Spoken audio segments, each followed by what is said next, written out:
हा किंवा नाही बरं का रेशन कार्ड एवढा केशरी मजुरी करताय ना बँकेचं खाता आहे का आधार कार्ड आहे ना आधार कार्ड आहे ना अकाउंट कोणी आहे घ्यायला मोदीचे 5 लाखाचं आहे का कार्ड 100 रुपयाचं गॅस आहे का नसेल तर नाही सांगा नसेल तर हा किंवा नाही दोन्ही शब्द आहे का दादूला आहे का जमीन नाही ना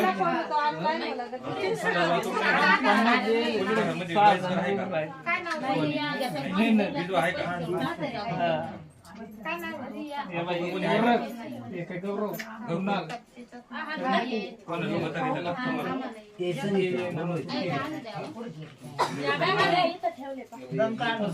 नाव तर